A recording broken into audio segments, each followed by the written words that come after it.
Why, hello everybody. This is BalorMage, and we're going to go over the new character we started, which I'm just going to preface this with, this is the most fun I've had since the league started. This is my forever character, and I can't believe I've been playing anything else. Let's start with the little bit of a clickbaity title splash screen. Is it the fastest mapper in existence? It's possible that the self-chill stuff is faster, but for all the self-chill stuff, you have to play an attack build, and for me, that just rules it out. Like, I'm not playing the attack builds that people are doing. So, what are we doing? Winter Orb Occultist with a lot of area. So this is just a vortex for bone chill that you can see as I'm running around, and it's got a lot of area. So Winter Orb works kind of like Blade Vortex does, except in a channel. You channel it to 12, you run around for a while, it drops, you keep tapping it occasionally as you run to keep the stacks nice and high, and as you run around, things die. And that's the whole thing. Now, originally, this was just a mapping character. I started doing delve on it because I have delve challenges, and this is how it looks when you delve with it. All of the explode proliferation stuff we're seeing comes from Herald of Ice. The explode chest does practically nothing. It's just something I already had. It's not even elevated explode. I don't have any elevated weapon. I don't have any explode weapons to go with it. The explode chance is not enough to prolif, and other people that I've got also running this build don't have explode, and it functions exactly the same. I just happen to already have an explode chest, so I'm using that. Basically, all you need for this is frenzy charges, but let's go over what else it can do. Now, to alleviate people's concerns as quickly as possible, very early in the leveling of this character, I think I was somewhere in the level 80 or something, I threw in this map, which is just an Alcan Go, basically, with an Elder Scarab and Harbinger on tier 15 Canyon.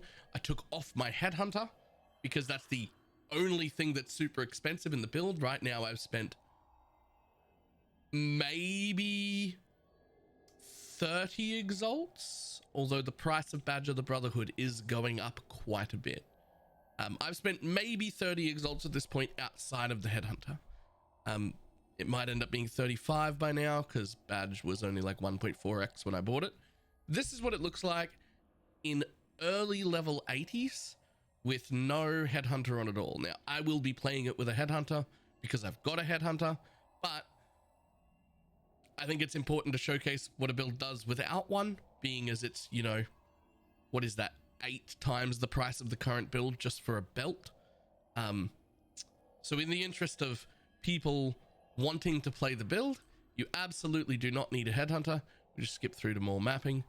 It's gotten more powerful since then with more levels. This was obviously, like I said, early 80s, so it's really just not that important. I do believe I get one shot by some Cirrus dominated thing in this map. I think a Cirrus dominated Legion like one taps me. That might have been a different map. Oh no, that was a different map. This one just hit me hard. But anyway, it maps really, really, really well. The full screen prolif is great. The boss damage, you can just see there, bosses are already dead, is more than enough for mapping. I wouldn't necessarily call it like a bossing character yet, although I have killed Cirrus 9 on it, and that was quite comfortable and pretty reasonably respectable price. It handles ultimatums just incredibly well. Just incredibly well. You barely even have to pay attention. You just run around in circles, everything dies in every direction all at once. It's great. This is probably the only build I'm going to keep playing. I'm probably going to take it to 100. I'm probably going to min-max it. This is the smoothest leveling, the smoothest play. It's just so much fun. I cannot get over it. How is my single target? Super early. This is a Awaken a 9 Guardian. This is super early in my gearing. I got tons of damage to get still. So that's the whole thing. The whole clip is like 16 seconds long. I was worried, so I like walked away thinking I was going to have to deal with mechanics, but it actually had enough DPS just to destroy it relatively quickly, which I quite enjoyed. And then we spent most of our time yesterday just hunting challenges and getting dull stuff done and speed running maps and things like that. What I will do is I will link this entire clip in the description of the video. We're not going to watch the entire Cirrus fight. I did die once by doing something really dumb. It had nothing to do with the build. That was just me being an idiot. But I will link the highlight to this if people want to watch it. It'll be the top link in the description of the video. So let's quickly go over the character and what you will need to start a character like this. So we are scaling the out of power charges, which means we use 2 void batteries.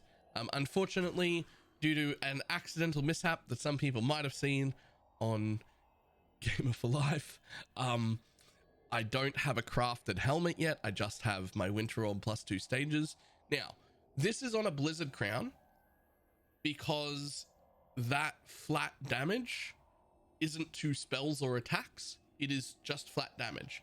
And that means it also affects my Herald of Ice. And that is a very large part about why you get screen-wide explosions and blowing up everywhere.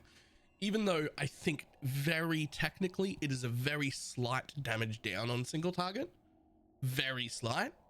It's 30% of the explode damage of Herald of Ice. That's really helps to proliferate out.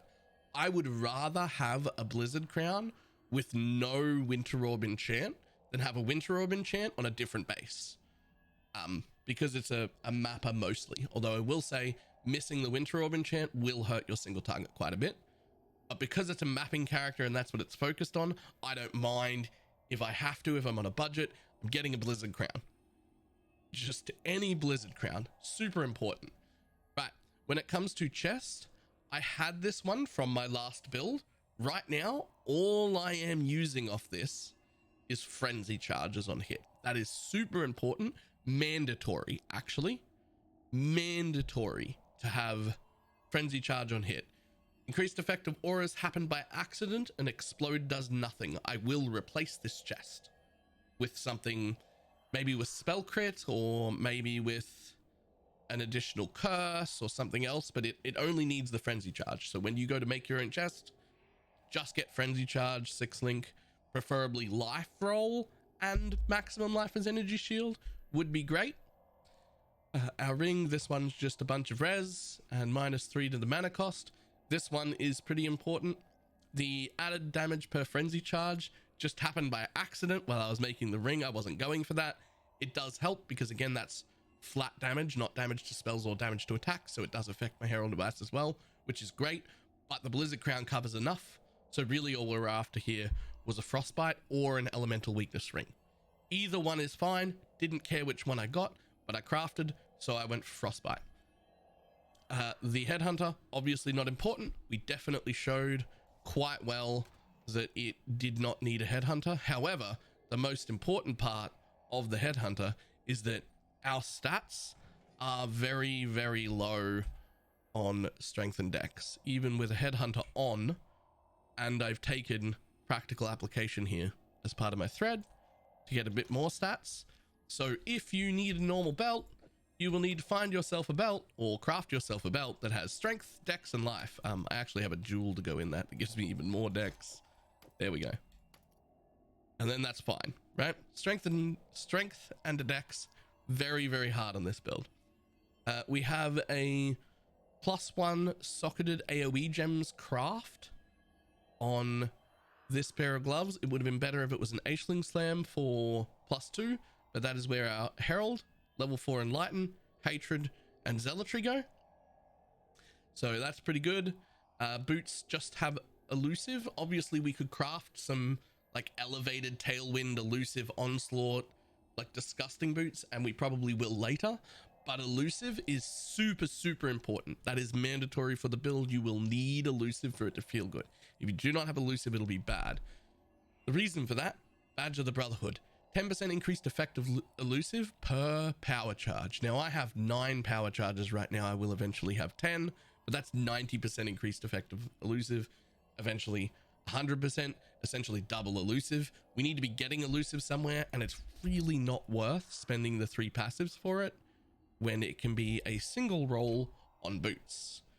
So we've got that. We've got, I currently don't run a diamond flask, although I only have about 72% crit. I probably should be running a diamond flask. I'm probably going to remove the life flask because honestly, I never use it for anything.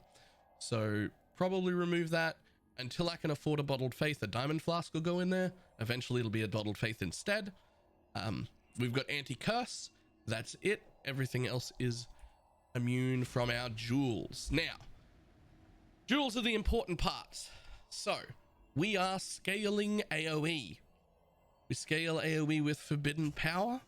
Gives us +1 power charge, area per power charge, super important. However, you can see we have 2 cluster setups.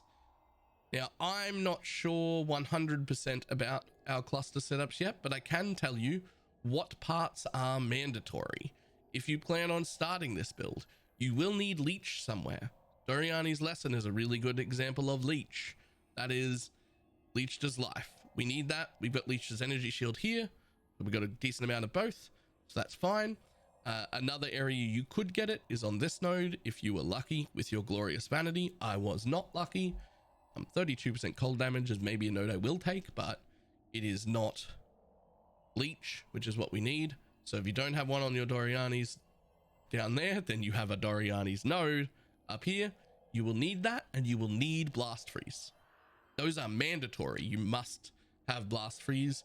It will feel very, very bad without it. You can start with only a single cluster setup. The first cluster setup you should get will be vast powers and magnifier. 2 of those. We never need more than 2 vast powers. We go slightly over the cap of 50% with both of them, but those are the first 2 that come in. When you get a second cluster setup, they become towering threat magnifier, towering threat magnifier.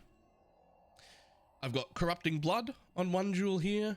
We have a watcher's eye. Now my watcher's eye, pretty important. Doesn't really matter what the second stat is, but for now I have valued critical strike chance while affected by hatred pretty high, because that adds base crit to our Herald of Ice, which really helps that explode proliferation around the place. Not 100% convinced this is the best watcher's eye. It might change, but I am relatively confident that crit hatred is very important. So we'll see how that goes. Yeah, so we got those. We've got this, which is the most disgusting thread. It is so good. We must, this thread of hope is pretty much mandatory here. We've got Heart of Ice. We get Snow Forged. And we get Light Eater. Now those are all pretty good. Those are all pretty good. I happened to need like 14 decks or something, so I took practical application instead of a dex node, because at least that comes with strength and chance to avoid interruption from stun, which is something, which is better than nothing. And we took Discord Artisan because, well, we don't actually need the reservation. I can drop this whole wheel. The reservation does nothing, but Herald skills have 20% increased area of effect. Again, we're scaling area. We're scaling a lot of area. Area scaling gives us more single target, more clear, everything. More overlaps from our winter orb itself when it's on single target, everything. So that's how that looks. We have Anointed Discipline of the Slaughter, because that is, well, essentially 80% increased damage, which is pretty big.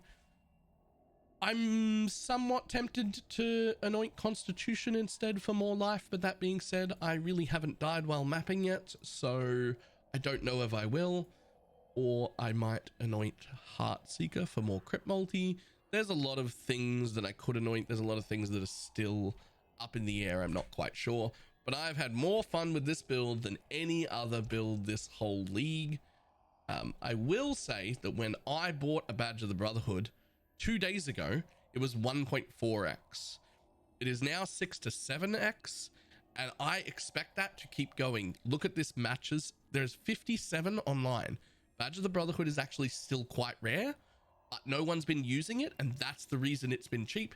If you plan on making this build and you have 7x, that would be my first purchase, because I expect that to keep going up. Tons of other things are interchangeable. Void batteries are too common. You can use any curse rings, which you can craft yourself. You don't need the helm enchant. You just need a blizzard crown. That base isn't going to change.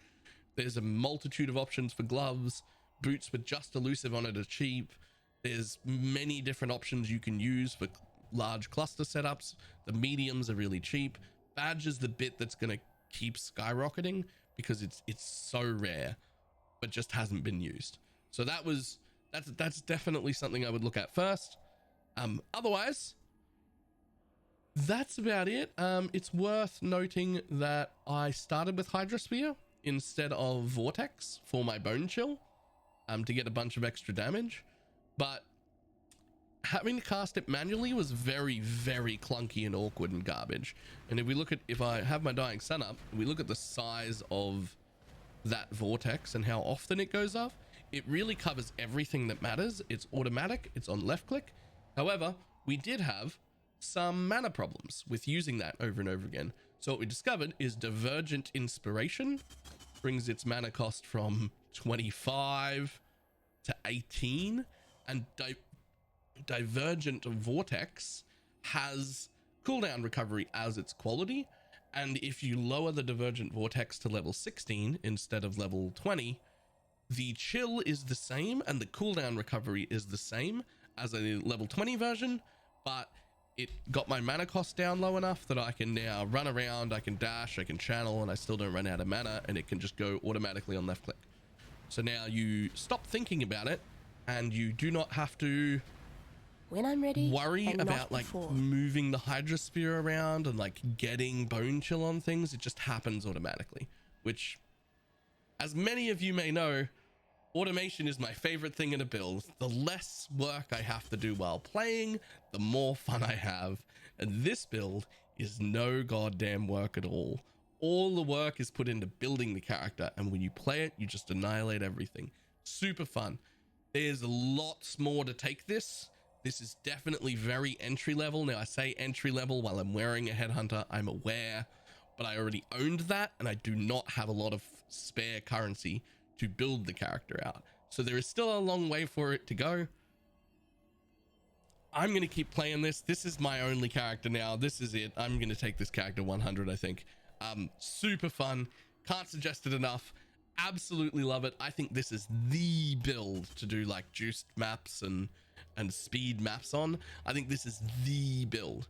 There's, for the people who enjoyed Melee and Lightning Strike, that self-chill thing is pretty damn fast. Maybe even faster, I'm not sure, but I just can't. The Winter Orb is just so much fun. So much fun.